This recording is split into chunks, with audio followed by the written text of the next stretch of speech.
Howdy folks, and welcome back to World of Warships with Rear Admiral Jingles. We have a relatively quick video for you today. But what happens in this battle is so amusing that I couldn't not show it to you. This is Francesco 12-12-12. Hereinafter referred to simply as Francesco, or just Frankie.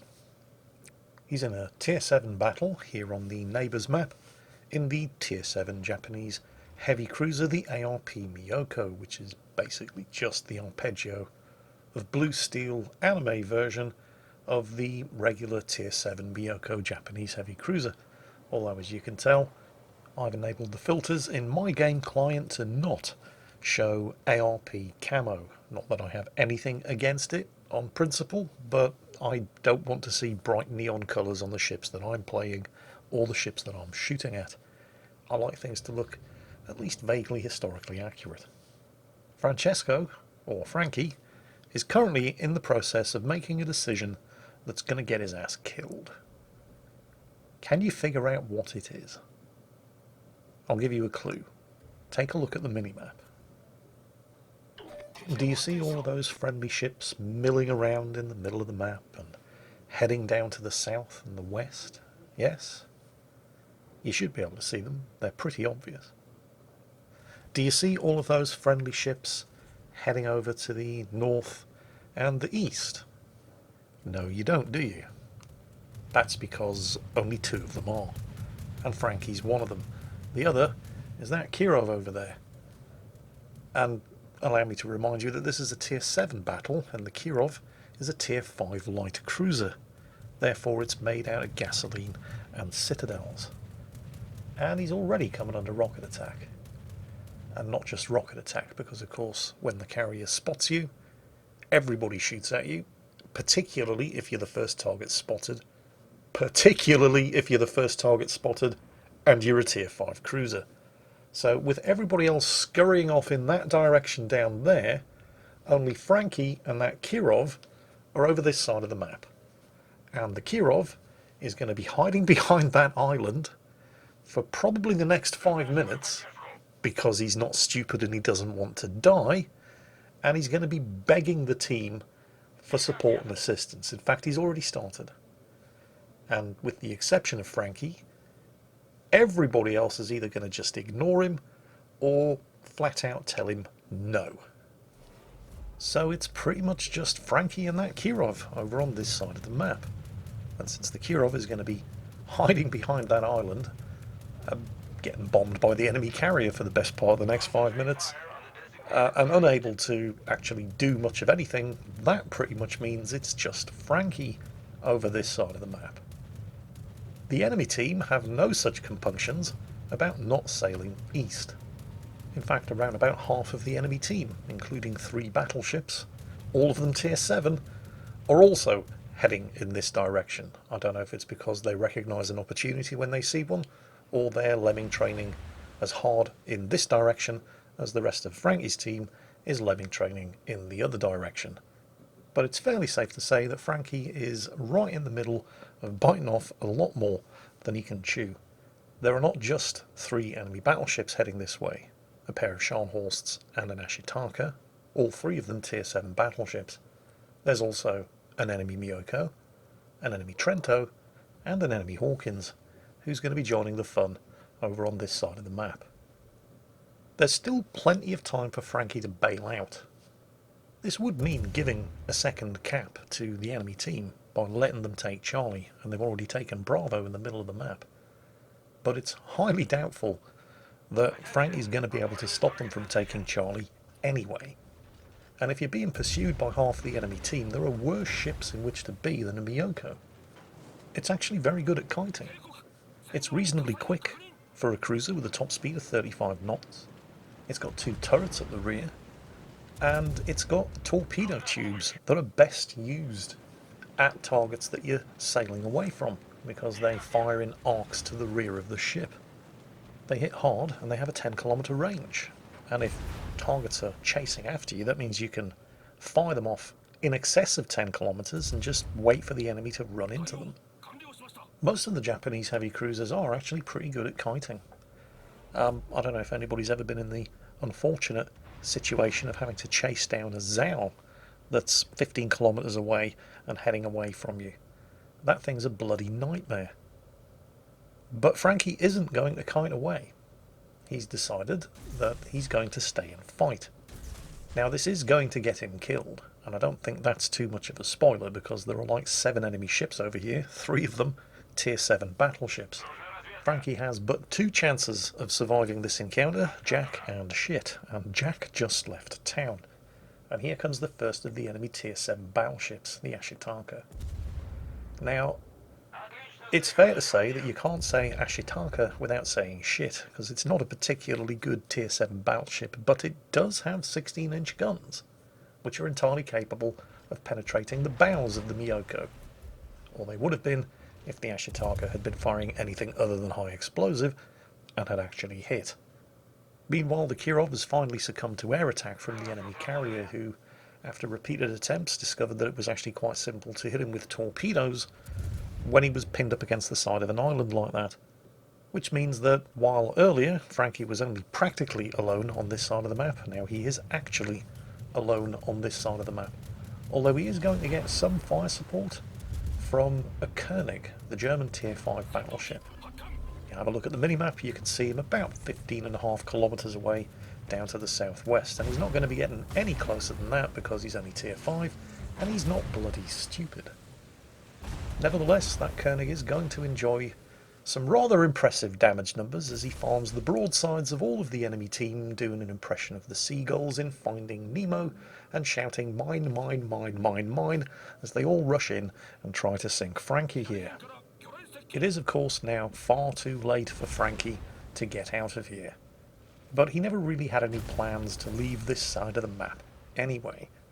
Let's not forget, as well as the Ashitaka, there are 2 Scharnhorsts over there, and if there's one thing we know about Scharnhorsts, yep, 3 torpedo hits. It's that despite having guns that can reach out and touch you nearly 20 kilometres away, they all have to close in within 6 kilometres, because they all seem to think that they're just playing really big destroyers. Right now it's time for fun with torpedoes. Torpedoes to the rear, I have no idea who those were supposed to be hitting. The Scharnhorst, of course, ran into the second set of torpedoes, because that's just what Scharnhorsts and Gneisenau's do. They always die to torpedoes when they're trying to get close enough to use their own. And finally, Frankie tucking himself in against the island there when he saw the Trento peeling away, because he knew that the Trento was going to be firing torpedoes at him as well.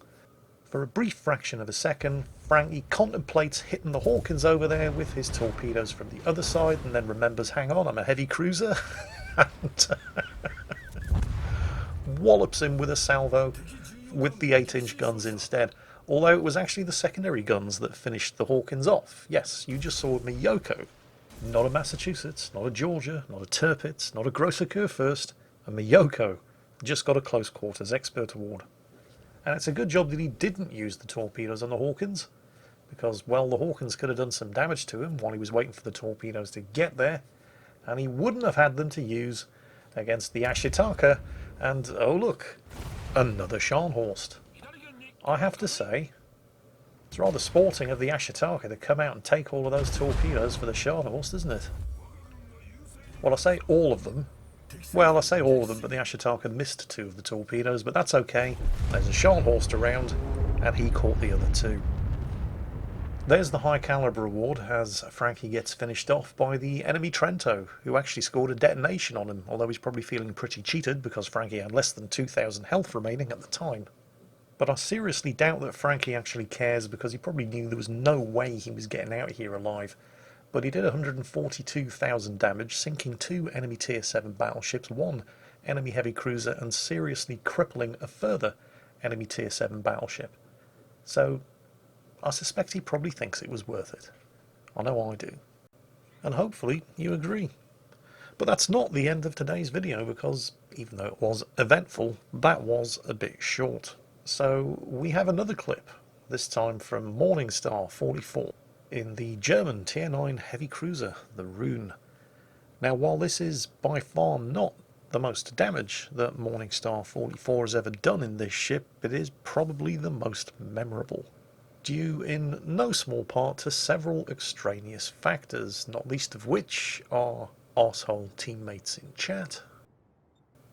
And yes, the Ibuki keeps doing that for a really long time.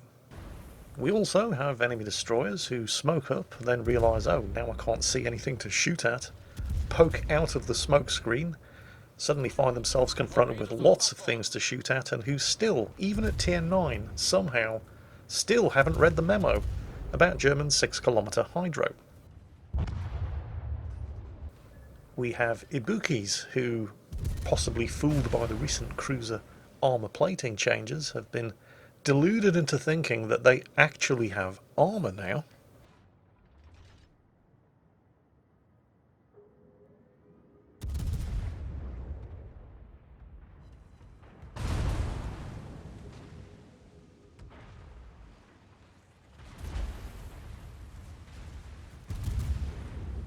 What follows is a public service announcement for all of the Ibuki captains out there.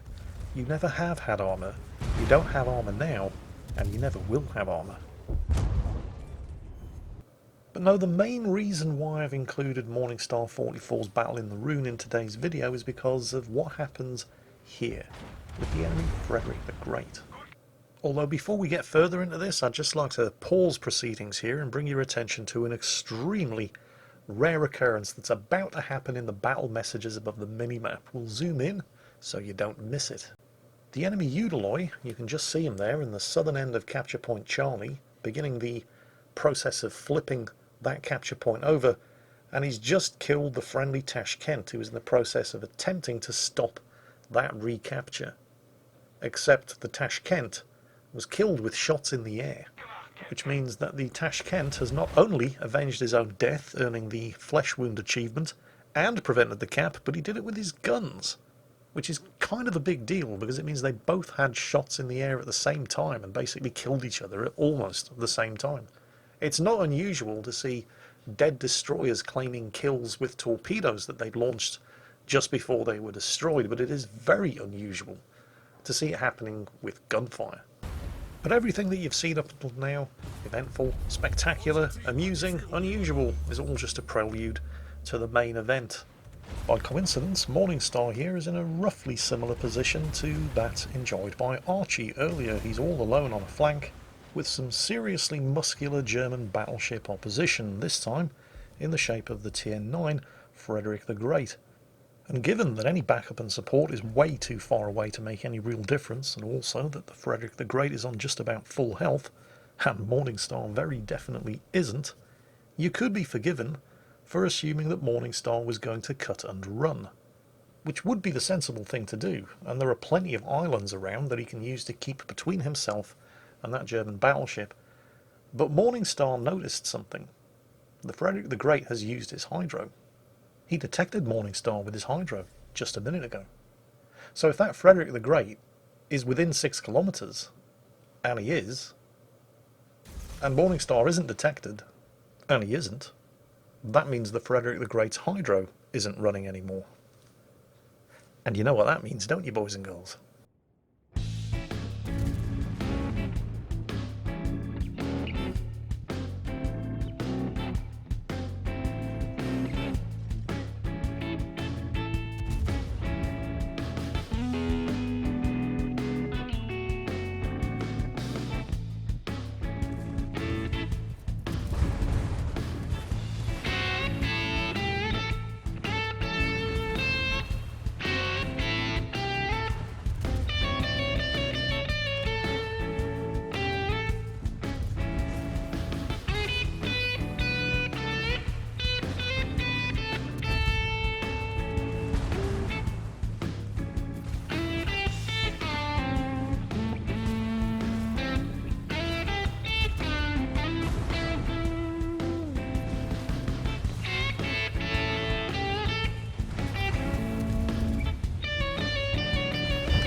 242 health remaining. Technically, you could always argue that that's 241 more health than he needs. It was 241 more health than he needed to do 79,350 damage to a Tier 9 German battleship. What is it about German battleships and torpedoes? Is there some kind of German battleship captain joke going around that we non-German battleship captain players just don't get? Because if there is, I'd love to know what it's all about. But either way, that was totally worth it. And I hope you enjoyed today's video, because that's it for today. As always, take care, and I'll catch you next time.